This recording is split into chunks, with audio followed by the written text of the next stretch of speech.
What is going on, Headliner Nation? Jake, Fantasy Headliners. Hopefully everybody's doing well out there. Today we're talking about some rising ADPs for fantasy football in 2021, right? It happens every single year in fantasy football. The year prior, a player performs well. The following year, his ADP skyrockets, and you got to pay a hefty price in order to draft him. And that's what we're going to be talking about today. A few players whose ADPs are rising, and maybe we should follow throughout the offseason to see if it's going to be worth paying those higher prices. But before we get into the list, just a couple quick housekeeping items. First thing, the podcast. We get asked about podcasts a lot, and up until this point, the only one that we offered was on Patreon only, but the guys do such a great job with it, and people absolutely love it, so we had to make it public, right? So there's a link down below in the description. If you're interested in our podcast, the Straight Chubb Fantasy Football Podcast, there's a link down below, and now you can listen to it on almost any platform that you consume your podcast material. Hopefully you enjoy that. Also, fantasy baseball. I'm not huge on fantasy baseball, but a lot of people are, and we put together a draft guide here this year to help you dominate your fantasy baseball draft if that's what you're looking for. If it is, head over to fantasyheadliners.com. We got you covered there for that as well. But now it's time to dive into some rising ADPs, and really, the first guy shouldn't be a shock. We're starting off at quarterback, and we're going to be talking about Jalen Hurts. And boy, does it sure sound like the Jalen Hurts era is upon us in Philadelphia. We know Carson Wentz, he gone. He in Indianapolis. And as of right now, there's no immediate competition on the roster for Jalen Hurts. But there still seems to be some rumblings that there could be a potential quarterback competition at some point here throughout the offseason. Now, we all know Philadelphia has the number 6 overall pick in the upcoming NFL draft. Do they go quarterback there? Honestly, I really don't think they do, but I can't rule out the possibility of a veteran quarterback signing there in free agency. But in the meantime, the Jalen Hurts ADP is going to continue to climb, and honestly, really makes total sense to me as to why. He averaged over 20 fantasy points per game over the last 4 weeks of the 2020 season. Now, over those 4 games, had 8 total touchdowns, 272 rushing yards, and had 2 games with more than 300 yards passing. The issue, the Eagles were 1-3 with him as a starter. That's probably the reason for the quote-unquote potential quarterback competition. Because we all know, had he come out and gone 3-1 as a starter, there is zero question about who the starting quarterback is going to be in Philadelphia in 2021. So obviously, starting last year as a backup, wasn't highly drafted, wasn't drafted in many leagues. Obviously, the ADP is going to creep up with him being the potential starter, but people go crazy for dual threat quarterbacks in fantasy football. If there's a quarterback out there that has that rushing upside, more times than not, they're going to be overvalued on draft day. Me personally, if it's a normal redraft league, I'm not taking him before round 8 as of right now. If it's a startup dynasty or if it's a super flex league, then yes, all of a sudden, I'll look at Jalen Hurts a little bit earlier, especially in super flex. For the startup dynasties, he's probably going to be somebody that you want to focus on right around rounds 4 or 5 or so, just depending on what's on the board. I am not somebody who's ever going to reach for a quarterback. Every single year, we have a ton of great quarterback options.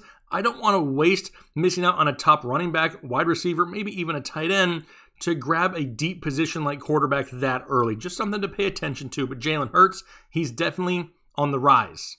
So now we'll go on to running back, and it's David Montgomery, Chicago Bears. And I know you've all heard the term recency bias before, right? Well, insert David Montgomery, who ended 2020 on an absolute freaking tear in fantasy football. From week 12 through the end of the season, David Montgomery was running back 2 overall. Number 2. There's no number in front of that. He was just number 2 overall. He had 8 total touchdowns over the last 6 weeks and had over 100 total yards in all 6 of those games as well.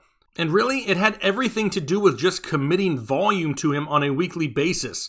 He only had 2 games up until week 12 in which he saw 17 plus carries. He had that number or more in 4 out of the last 6 games of the season, including 1 game in which he had 32 carries. Now, you could see him probably go as high as the 2nd round here in 2021, and that's after being a 4th or 5th rounder in 2020. Is he worth that? I mean, talent-wise, yeah. But how is Chicago going to look on offense this year? Who's going to be the quarterback?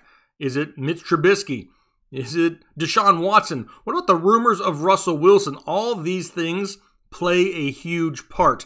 As of right now, I don't mind David Montgomery. Do I want to take him in the second round, though? That may be a little high, maybe late second, early third, depending on who's on the board still. But there's a lot of other questions in this offense, too. What about Allen Robinson? Does he return? I mean, all these moves really affect the running game, right? If we don't have that top-tier talent on the outside of the wide receiver position, what's going to keep defenders from just stuffing the box against David Montgomery? Things to pay attention to here throughout the offseason. As of right now, his ADP is creeping into the point where I don't know if I want to pay that high of a price. We'll wait and see. We'll see what type of pieces are around him when we get a little bit closer to the season. But for right now, David Montgomery is on the rise and maybe rising too quickly. So now we'll move on to them ball catchers, and we're going to talk about Diontae Johnson of the Pittsburgh Steelers. Now, if you've watched us over the last year, you know how much I liked Diontae Johnson in 2020. I mean, the writing was just on the wall for a breakout, right? You could just see it. He was an 8th round pick that ended up finishing as wide receiver 23 in half PPR. A great value. He finished 6th in the NFL in targets with 144, and now we have to ask ourselves, does Juju come back to Pittsburgh? History tells us absolutely not, and more than likely he will be gone. That is 128 targets that Juju could vacate in that Pittsburgh offense. Now, no, don't get too excited. This does not mean that Diontae Johnson is going to see 128 more targets. Sure, he could see a couple more here or there, but he's already getting a crap ton. He really can't get much more than we've seen. I really look for Chase Claypool to be that guy that really gets the big jump in targets this coming up season. Plus, what are the quality of those targets that he's going to be getting from Big Ben? He really faded down the stretch in 2020, and people are going to look at the production and see Juju leave and just assume that Diontae Johnson is going to be a top 12 wide receiver in 2021. I love Diontae Johnson. I love the talent of Diontae Johnson, but he's got to be my wide receiver 2 or my wide receiver 3 at the highest in 2021. I have a hard time trusting Ben Roethlisberger and the decline here late in his career. And I really say that because there's no quality backup option in Pittsburgh. And if Ben goes out, Diontae Johnson's really going to suffer. As of right now, the price tag is good on Diontae Johnson. If it creeps too high to where I'm having to take him in the 4th or 5th, we may be stretching it here just a little bit. Let's see what Pittsburgh does throughout the offseason because Diontae Johnson's ADP is on the constant rise. Which means we'll end things off here with a tight end, the football kind, of course, and we're talking about Rob Gronkowski, talking about Gronk in Tampa Bay, and no one trusted Gronk in Tampa Bay in 2020, right? Well, almost no one. I'm pretty sure I was a little bit higher on him than most. There's probably even a video on the channel that says that last season, but I'll be the first to admit that Gronk didn't just go out there and absolutely kill it. No, not by any means, but very few tight ends did. He finished tight end 8 overall and was drafted right around round 9 or so in 2020. Tampa Bay then goes on to win the Super Bowl. Gronk plays well down the stretch, scores some touchdowns in the Super Bowl. All things are good. Sounds like he's coming back. ADP starts to rise, but don't forget, more than likely O.J. Howard is going to be returning in 2021 as well. But tight end is an absolute wasteland in fantasy football. And with the recency bias here of Gronk in the Super Bowl, I wouldn't be surprised one bit to really start to see him creep up draft boards. But don't get me wrong, I don't dislike Gronk. And if I can get him in the middle rounds again this year, right around that round 8 or 9, more than likely I'm probably going to take a stab on him again and just roll the dice. Tampa Bay really figured it out end of the season and got on a roll. You know Brady's going to look for his boy, and as long as he stays right around that 8 or 9 round mark, I'm more than likely going to buy in once again on Gronk here in 2021. But don't go out there and expecting, old school Gronk. We're still not going to see that. But just like I said last year, if Gronk can come out and get 600 yards receiving and get on the verge of 10 touchdowns, he's easily a top 10 tight end. That's how bad the position is, and there's no reason why he can't replicate, 2020 numbers in 2021 again, and you get yourself a solid tight end in the mid to late rounds. Don't hate Gronk, just don't want him to creep up too high as far as his ADP. All right, so those are a few guys whose ADPs are on the rise right now. What do you think about these guys? Are you going to buy into Jalen Hurts? Have you bought into the hype of Jalen Hurts? What about Gronk?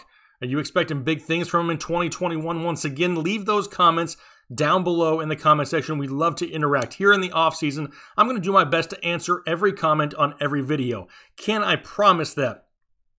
I can't. I'm going to do my best, though, to answer everything. We've done that for a long time, and I really want to try to get back to that and really focus on that. So leave us a comment down below. We would love to interact with you. What really makes us different from a lot of options here on YouTube. We want to make sure the community and you guys are involved in these shows. It's not just me on here telling you what to do. It's all of us together. That's what really makes this fun and interesting. So if you like this type of content, make sure you do me a favor. Hit the like button and consider subscribing if you haven't. We greatly appreciate the support. We look forward to hearing from you. We'll talk to you later.